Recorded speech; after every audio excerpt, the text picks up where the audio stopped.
नमस्कार। YouTube channel पर आपका स्वागत है। चीन का राष्ट्रपति, प्रेसिडेंट ऑफ चाइना। यह है BA second year, political science, paper first, selected political system, प्रमुख राज्य व्यवस्थाओं से संबंधित है। मैं doctor Mohanlal Goswami, assistant professor of political science, government girls college, Hanumangarh.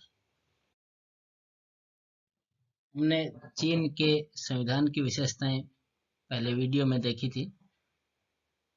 चीन के संविधान में साम्यवादी व्यवस्था है। वहां पर कम्युनिस्ट पार्टी ऑफ चाइना का बहुत ही महत्वपूर्ण रोल है। इसके बाद हम चीन के राष्ट्रपति की स्थिति, शक्तियां, उसका निर्वाचन कार्य व शक्तियों को समझेंगे। तो जो चीन में वर्तमान में जो संविधान है 1982 का संविधान, ये चौथा संविधान है। उससे पहले 1954 का था, 1975 का और 1978 का। ये 1982 के वर्तमान चीनी संविधान में चीन के राष्ट्रपति के पद को फिर से स्थापित किया गया है। 1954 के संविधान में उसे चेयरमैन कहा जाता था तथा 1975 व 1978 के संविधान में इस पद को समाप्त कर दिया गया था। परंतु इस पद की उपयोगिता एवं महत्व को देखते हुए नए संविधान में राष्ट्रपति व उपराष्ट्रपति पद की व्यवस्था की गई है। प्रोफेसर SN दुबे के शब्दों में, राष्ट्रपति केवल नाम मात्र का अध्यक्ष है। वह अपने समस्त कार्यों एवं शक्तियों का प्रयोग राष्ट्रीय जन कांग्रेस अथवा उसकी स्थायी समिति के निर्णयों के अनुसार करता है। वर्तमान में चीन के राष्ट्रपति शी जिनपिंग हैं। ये 13 मार्च 2013 से लगातार है। आज 2021 में वही है।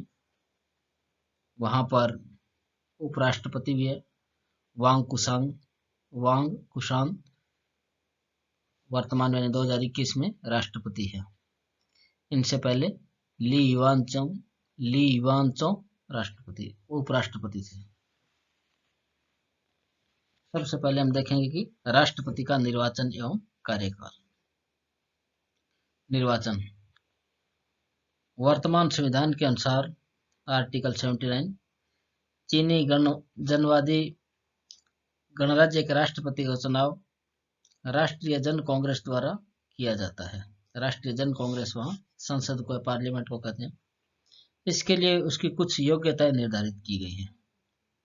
1 नंबर, उसे चीन के जनवादी गणराज्य का नागरिक होना चाहिए। नागरिक शब्द है यानी जन्म से हो सकता है, अर्जित हो सकता है। दूसरा, उसे मतदान करने और चुनाव में खड़े होने का अधिकार होना चाहिए और उसकी उम्र कम से कम 45 वर्ष की होनी चाहिए, यानी 45 वर्ष न्यूनतम आयु।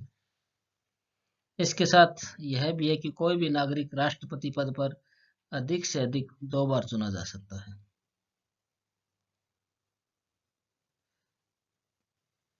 और इसके बाद हम देखते हैं इसका कार्यकाल।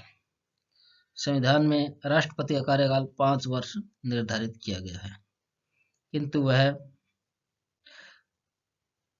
नई निर्वाचित कांग्रेस द्वारा नए राष्ट्रपति के चुनाव होने तक अपने पद पर कार्य करता है। राष्ट्रीय जन कांग्रेस को यह अधिकार प्राप्त है कि उसका कार्यकाल पूरा होने से पहले उसे हटा दे। यदि राष्ट्रपति का पद किसी कारण से रिक्त हो जाए तो उपराष्ट्रपति उस पद पर कार्य करता है। किंतु यदि उपराष्ट्रपति पद भी रिक्त हो जाए तो ऐसी स्थिति में जनवादी कांग्रेस द्वारा राष्ट्रपति उपराष्ट्रपति का निर्वाचन किया जाएगा। तब तक कांग्रेस की स्थायी समिति, उसकी एक स्थायी समिति है, उसका अध्यक्ष अस्थायी रूप से राष्ट्रपति के पद पर कार्य करेगा। तो ये इसका राष्ट्रपति और राष्ट्रपति का कार्यकाल। वहां यानी चीन में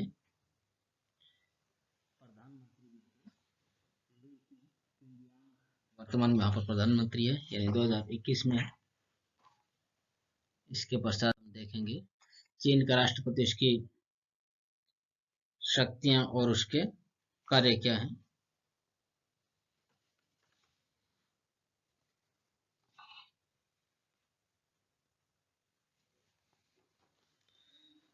चीन में राष्ट्रपति को नाममात्र की शक्तियां दी गई है। वह अपने कार्यों को राष्ट्रीय जन कांग्रेस अथवा उसकी स्थायी समिति के अनुसार ही करता है।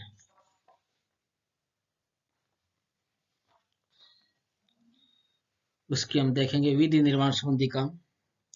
राष्ट्रीय जन कांग्रेस अथवा उसकी स्थायी समिति में निर्णयों के अनुसार राष्ट्रपति कानून व अध्यादेश जारी करता है। अध्यादेश यानी कुछ समय के लिए होता है, जिसमें जन कांग्रेस का अधिवेशन नहीं चल रहा होता है, उस समय अध्यादेश ऑर्डिनेंस जारी किया जाता है। इसे सामान्यतः अन्य देशों में भी होता है। नियुक्ति व पद से हटाने की शक्ति। राष्ट्रपति कुछ पदों पर नियुक्ति व उन्हें पद से हटा सकता है, जैसे प्रीमियर, प्रधानमंत्री का शब्द इसके लिए प्रीमियर शब्द प्रयोग किया जाता है। उप प्रधानमंत्री, डिप्टी प्रीमियर, विभिन्न मंत्रालयों एवं आयोगों के अध्यक्ष, राज्य परिषद का महासचिव तथा महालेखा परिषद, इनको वो पद से हटा सकता है। प्रधानमंत्री नाम प्रीमियर है वहां पर। तीसरा, सम्मान व उपाधियों का वितरण। राष्ट्रपति की तरफ से नागरिकों को विभिन्न प्रकार के पुरस्कार व उपाधियों का वितरण किया जाता है। क्षमा करने की शक्ति। राष्ट्रपति किसी व्यक्ति की सजा को कम कर सकता है या उसे क्षमा कर सकता है। वह सार्वजनिक क्षमादान यानी जनरल एमनेस्टी की घोषणा भी कर सकता है। अगर बड़े लेवल पर इस तरह कोई इश्यू होता है तो सार्वजनिक क्षमादान की घोषणा भी की सकती है। सेना संबंधी कार्य शक्ति। राष्ट्रपति देश में आपातकाल की घोषणा कर सकता है। वह चीन के लिए युद्ध की घोषणा कर सकता है तथा युद्ध के लिए तैयारी करने की घोषणा कर सकता है। छठा है विदेशी संबंधों के बारे में शक्ति। राष्ट्रपति विदेशों में अपने देश का प्रतिनिधित्व करता है। वह चीन में विदेशी राज्यों द्वारा नियुक्त उनके राजदूतों के प्रमाण पत्रों को स्वीकार करता है तथा चीन की यात्रा पर आने वाले राज्याध्यक्षों का स्वागत करता है। राष्ट्रपति विदेशों में चीन के राजदूतों की नियुक्ति करता है तथा चीनी सरकार द्वारा विदेशी राज्यों से की गई संधियों एवं समझौतों की पुष्टि करता है। वह उन्हें रद्द कर सकता है। अब हम जो स्थिति देखेंगे, राष्ट्रपति की जो वास्तविक स्थिति है वो क्या है, ये हमने सिद्धांत रूप में देखी। वास्तव में उसकी स्थिति कुछ अलग तरीके से है। चीन के राष्ट्रपति पद की सिद्धांत व व्यवहार में बहुत अंतर दिखाई देता है। सिद्धांत रूप में उसे काफी शक्तियां दी गई है, परंतु व्यवहार में वह इनका प्रयोग राष्ट्रीय जन कांग्रेस अथवा उसकी स्थायी समिति के निर्णय के अनुसार करता है।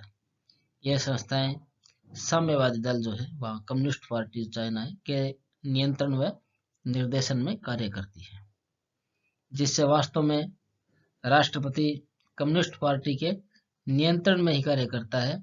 इससे उसकी स्थिति कमजोर हो जाती है। वास्तविक शक्ति वहां पर कम्युनिस्ट पार्टी और उसकी स्थायी समिति को है।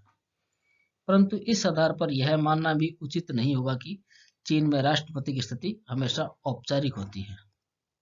वास्तव में शासन में उसकी भूमिका इस तथ्य से निर्धारित होती है कि वह साम्यवादी दल में क्या स्थिति रखता है। 1954 के यानी 1954 के संविधान की तरह वर्तमान में भी राष्ट्रपति पद पर साम्यवादी दल के किसी प्रभावशाली नेता का ही चुनाव होता है। यानी राष्ट्रपति वही होता है जो कम्युनिस्ट पार्टी में प्रभावी भूमिका होती है उसकी, जो कि पोलित ब्यूरो द्वारा निर्णय लिए जाने के दौरान अपनी प्रभावशाली भूमिका निभाता है। क्योंकि स्थिति उसकी इसलिए प्रभावी हो जाती है कि वो कम्युनिस्ट पार्टी के अंदर भी महत्वपूर्ण स्थिति रखता है। इस प्रकार जब वह राष्ट्रीय जन कांग्रेस अथवा उसकी स्थायी समिति के निर्णयों को स्वीकार करने की औपचारिकता दिखाता है, तब वास्तव में वह ऐसे निर्णयों की पुष्टि कर रहा होता है जिसके निर्माण में वह प्रमुख भागीदार रहा। यानी निर्माण के समय भागीदारी था। वर्तमान में राष्ट्रपति साम्यवादी दल के अध्यक्ष पद पर व सैनिक आयोग के अध्यक्ष पद पर भी कार्य कर रहे हैं, जिसकी स्थिति जो है मजबूत हो जाती है। और इस प्रकार निष्कर्ष रूप से हम कह सकते हैं कि इस प्रकार इस वर्णन से स्पष्ट है कि चीन में राष्ट्रपति की तुलना संसदीय राज्य के राज्याध्यक्ष से नहीं कर सकते। वह कानूनी दृष्टि से राज्य प्रमुख नहीं है। अमेरिकी राष्ट्रपति से तुलना भी नहीं की जा सकती, क्योंकि वह कार्यपालिका शक्ति का प्रयोग प्रधानमंत्री यानी प्रीमियर व राज्य परिषद के माध्यम से करता है।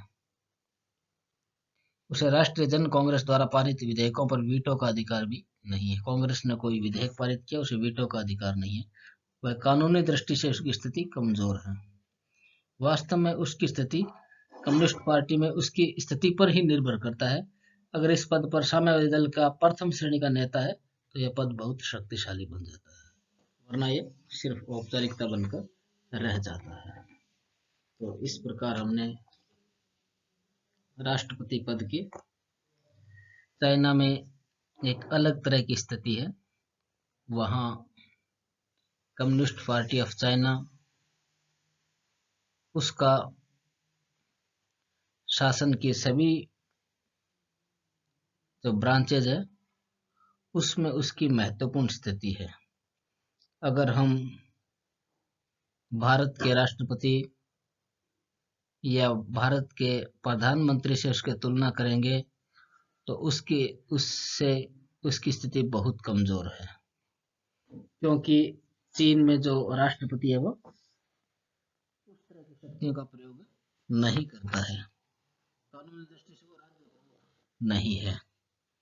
अगर अमेरिका के राष्ट्रपति से शक्तियों की तुलना की जाए तब भी वो नहीं कर पाते, क्योंकि अमेरिका का राष्ट्रपति ज्यादा शक्तियों का प्रयोग किया है। चीन में राष्ट्रपति उसके संविधान को समझने के लिए कार्ल मार्क्स का सिद्धांत, उसका चिंतन, लेनिन व माओ त्से-तुंग, कार्ल मार्क्स का जो चिंतन था उसी के आधार पर रूस में साम्यवादी क्रांति हुई। लेनिन ने उसका नेतृत्व किया था और चीन में 1949 में माओ त्से-तुंग के नेतृत्व में साम्यवादी क्रांति की गई। यानी जो साम्यवादी व्यवस्था थी, समाजवादी व्यवस्था थी, उसको चीन की परिस्थितियों के अनुसार प्रयोग किया गया, उसे लागू किया गया। जहां साम्यवादी व्यवस्था में या मार्क्स के चिंतन में मजदूरों को महत्व ज्यादा था, सोवियत संघ में भी यही था, परंतु चीन में मजदूरों के साथ किसानों को महत्व दिया गया और साम्यवादी व्यवस्था में पूंजीवाद का बिल्कुल स्थान नहीं होता, यानी निजीकरण का स्थान नहीं होता। परंतु चीन में बड़े स्तर पर सरकारीकरण किया गया, सार्वजनिक व्यवस्था को स्वीकार किया गया और बिल्कुल छोटे स्तर पर निजीकरण किया गया है। छोटे स्तर पर यानी पूंजीवाद बनाए रखा गया है और वहां पर लगातार क्रांति की भावना भी बनाए रखी जाती है। यानी जो भी चाहता है कि इस व्यवस्था को बदल दिया जाए तो उसका पहले से ही दमन कर दिया जाता है। इसीलिए आप देख सकते हो कि चीन में अभी तक साम्यवादी व्यवस्था चल रही है और विश्व में बहुत ही कम जगह पर ये बची हुई है। उम्मीद है आपको ये टॉपिक समझ में आएगा। धन्यवाद।